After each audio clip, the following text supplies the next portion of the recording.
फिर से स्वागत है एक और नई क्लास में। आज की क्लास में मैं बताऊंगा कि कैसे आप अपना एक भी स्ट्रैप मैच लूज नहीं करेंगे आज के बाद। अच्छा। ये वीडियो देखने के बाद तो आप स्ट्रैप मैच में इतना एडवांटेज ले लोगे ना कि अपोनेंट पहले ही मैच स्टार्ट करने से पहले ही डर जाएगा और पक्का रेफरी से कहेगा कि यार इसकी ग्रिप सही कराओ, ठीक है। कुछ तो गड़बड़ कर रहा है। तो अब मैं कुछ ऐसे पॉइंट्स बताऊंगा, उसका बहुत ध्यान रखना है कि स्ट्रैप मैच चालू होने से पहले ये चीजें अगर आप कर लोगे ना तब अपोनेंट की वैसे ही फट के चार हो जाएगी। अब मैं बताता हूँ पॉइंट बाय पॉइंट की चीज़ें हैं क्या और किन चीज़ों का स्ट्रैप मैच में बहुत ज़्यादा ध्यान रखना होता है। और एक और बात, जैसे कि स्ट्रैप क्यों ज़रूरी है। अगर मैं बता रहा हूँ अगर आप बिगनर हो आर्म रेसलिंग में तो आपको स्ट्रैप मैच ही करना चाहिए। स्ट्रैप मैच में एडवांटेज लेना आसान होता है अगर आपको ट्रिक्स मालूम है, और अभी मैं ट्रिक्स बता दूंगा। उसके बाद कोशिश यही करनी है कि जितने स्ट्रैप मैच में प्रैक्टिस कर पाओ करो, ताकि ये जो चीज़ें मैं बताऊँ वो इम्प्रूव हो पाए। ठीक है, तो पहला पॉइंट है गेन हाइट। अब आप पूछोगे कि यार गेन हाइट का क्या मतलब है, इसका मुझे क्या एडवांटेज, यार सामने वाले का हाथ तो इतना बड़ा है मैं उससे हाइट कैसे गेन करूंगा। तो इन सब चीज़ों का सोल्यूशन है मैं अभी तुरंत बता दे रहा हूँ। जैसे मान लीजिए कि मेरा हाथ भी बहुत बड़ा नहीं है, मेरा हाथ भी बहुत छोटा ही है और अपोनेंट है सामने और उसका हाथ लंबा है मेरे से, और मैं उससे हाइट कैसे गेन करूंगा और उसके सामने मुझे कैसे सेटअप करना है। और अगर हो सके कोशिश यही करनी है कि बकल आपके हाथ में ना हो। वैसे जब कॉम्पिटिशन्स होते हैं तो उसमें आप डिसाइड नहीं कर सकते, लेकिन प्रैक्टिस मैच पे आप डिसाइड कर सकते हो। अगर बकल नहीं रहेगा हाथ में तो आपको कैसे सेटअप लेना है, आपको क्या करना है, जब बंद रहा हो स्ट्रैप तो अपना हाथ जो है कभी नीचे नहीं करना है। अगर आप टॉप रोल खेल रहे हो तो हाथ नीचे नहीं करना है। गेन करनी है अगर हाइट तो हाइट ऐसे ही रहेगी, क्योंकि स्ट्रैप बनते समय रेफरी खुद ब खुद ही हाथ नीचे कर देता है। तो आपको यही कोशिश करनी है कि रेफरी का दिमाग उधर ना जाए। आपको हमेशा हाइट गेन करने की कोशिश करते रहनी है, लगातार करते रहनी है। वो आपका हाथ नीचे करेगा, आप फिर थोड़ा थोड़ा ऊपर करो। देखो छोटी छोटी चीजें ही एडवांटेज दिलाएंगी। रेफरी को ध्यान मत देने दो। रेफरी देखो यार, रेफरी को ट्रिक करना ही आर्म रेसलिंग का एक गेम का पार्ट है, तो ट्रिक आपको बस यही करना है। और दूसरी चीज ये कि जो आपकी रिस्ट है, पहले तो हाइट हो गई, हाइट मेंटेन करे रहो भले वो नीचे कर रहा हो, और अगर ज्यादा कर रहा हो तो हाँ इतना भी नहीं कि फाउल दे दे। दूसरी चीज ये है कि जो रिस्ट है वो प्रोनेट रहे, क्योंकि अब जब वो स्ट्रैप खींचता है, मान लीजिए बकल आपके ऊपर है, वो स्ट्रैप खींचेगा टाइट करने के लिए, तो आपका ये चीज सुपरनेट हो जाएगा, तो आपको डिसएडवांटेज होगा टॉप रोल करने में। इसीलिए जब भी स्ट्रैप बंद रहो तो हाइट का और प्रोनेशन का पहले से ही ध्यान रखे रहो।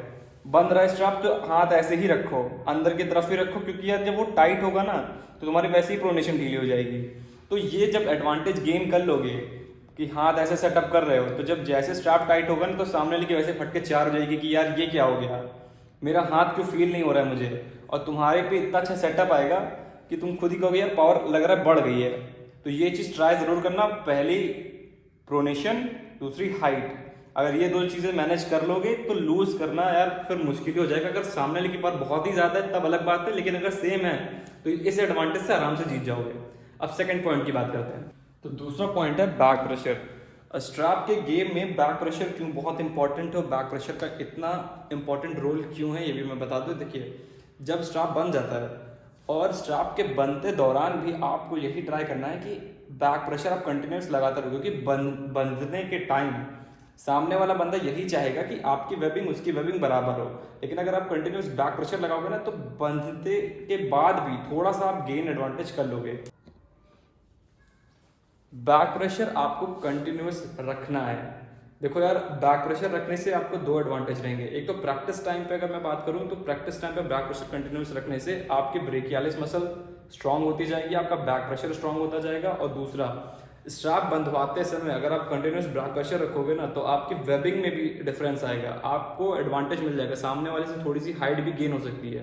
बस कोशिश यही करनी है, वही जो मैंने पहले बताया था कि आपको रेफरी को ट्रिक करना है। रेफरी अगर थोड़ा सा भी ट्रिक हो जाता है ना तो काम हो जाता है। लेकिन कई लोगों को एक्टिंग करनी आती नहीं है। आर्म रेसलिंग थोड़ा सा एक्टिंग का भी खेल है।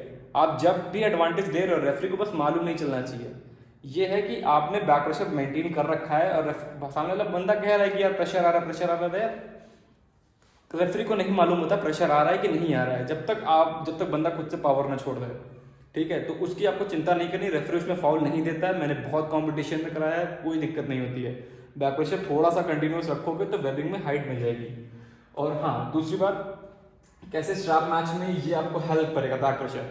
बैक प्रेशर से क्या होता है कि सामने वाला आपकी फिंगर पुट नहीं कर पाता है। एक तो स्ट्रैप किस टाइम भी वो अपने फिंगर्स नहीं रख पाएगा, और जब मैच चालू हो जाएगा तब तो उसकी फिंगर्स वैसे ही सेटअप में आई नहीं थी, तो एडवांटेज ऐसे मिल जाएगा।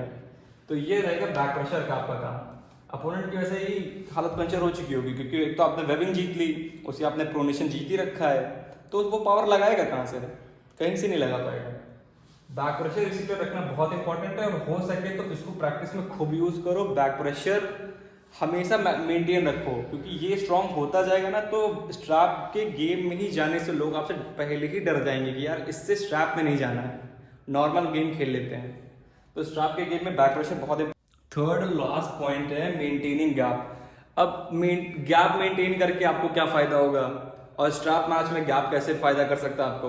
तो देखो, जब भी आपका सेटअप होता है, मैं सारी चीजें सेटअप पे क्यों बता रहा हूँ, क्योंकि स्ट्रैप मैच मोस्टली सेटअप पे ही बेस्ड होता है। सेटअप आप जीत जाओगे तो मैच आप जीत जाओगे, बाकी स्टार्ट रेडी होगा तो यार आप ही के ऊपर है, वो तो आपको पहले ही प्रैक्टिस करना पड़ेगा, उससे पहले सेटअप प्रैक्टिस करना होगा। तो गैप का क्या मतलब है, जब आपकी वेबिंग हो रही हो, स्ट्रैप आपके ऊपर लगा हो और वो बांध रहे हो, तो ये जो गैप होता है बीच का, ये वाला गैप, आपको यही ट्राई करना है कि ये गैप ज्यादा से ज्यादा हो, जितना ज्यादा हो पाए उतना ज्यादा। रेफरी से भी आप कह सकते हो कि यार थोड़ा सा और कर दीजिए, थोड़ा कंफर्टेबल लग रहा है, अगर रेफरीज ग्रिप है तो। अगर रेफरीज ग्रिप नहीं है तो यार आपको खुद से ही करना होगा, और ये गैप आपको जितना हो सके उतना बढ़ाना है। ये गैप अगर बढ़ जाएगा तो अपोनेंट की फिंगर आपके ऊपर कम आएगी, और जितना कम आएगी उतना ही वो आपको कप नहीं कर पाएगा। तो ये गैप का बहुत ध्यान रखना है, ये गैप आपको मेंटेन रखना ही है। ये गैप मेंटेन हो जाएगा तो काफी एडवांटेज मिल जाएगा। यही था हमारा लास्ट पॉइंट। बाकी और किसी को कोई कंफ्यूजन हो तो कमेंट बॉक्स में पूछ सकते हैं।